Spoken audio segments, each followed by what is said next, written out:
Mass జాతర అనుకున్న టైంకి వచ్చేస్తుంది. వచ్చేస్తుంది August 27th. ఏంటి సార్ అందులోంచి రవితేజ గారి ఫ్యాన్స్ ఏం ఎక్స్పెక్ట్ చేయొచ్చు మాస్ జాతర నుంచి? అదే మీరు అన్నది ఎగ్జాక్ట్లీ. రవితేజ గారి ఫ్యాన్స్ ఆ రవితేజ గారిని ఎలా చూడాలనుకుంటున్నారో అలా ఉంటుంది సినిమా డెఫినెట్గా.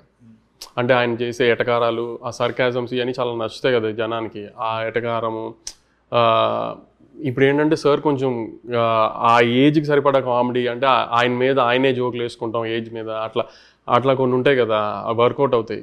సో ప్రాక్టికల్ అవన్నీ కరెక్ట్గా ఉంటాయి.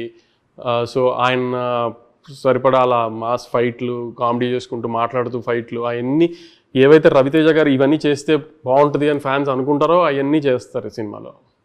2026 ప్లానింగ్ ఏంటి? సంక్రాంతికి ఏంటి, ఆ తర్వాత ఏంటి?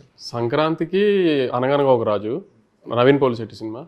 తర్వాత 3-4 ఫిల్మ్స్ అన్ని సెట్స్లో ఇప్పుడు వెళ్తాయి.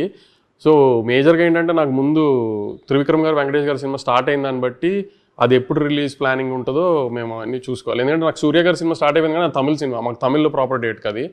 తెలుగులో మాత్రం నాకు సమ్మర్లో పెద్ద సినిమా, సమ్మర్ ప్లానింగ్లో పెద్ద సినిమా కదా వెంకటేష్ గారు, త్రివిక్రమ్ గారిది. సో దాని ప్లానింగ్ సరిగ్గా చూసుకోవాలి. టైటిల్ కూడా ఏదో బయటకు వచ్చినట్టుంది, ఏం చేయలేదు అసలు ఏ జానర్ అన్నది కూడా ఇంకా దాని కథ విషయంలో అసలు ఏమి ఇంకా చెప్పలేదు. కాకపోతే ఆల్రెడీ ఒక లాక్ అయిపోయింది. అంటే సార్కి వెంకటేష్ గారితో డిస్కషన్ అయిపోయింది, ఒక ఆర్డర్ అంతా వేసేసినట్టున్నారు. కానీ ఇంకా ప్రొడక్షన్ సైడ్కి మీరు పనులు స్టార్ట్ చేయండి, నరేషన్ మాకు చెప్తారు, అది ఇంకా చెప్పలేదు.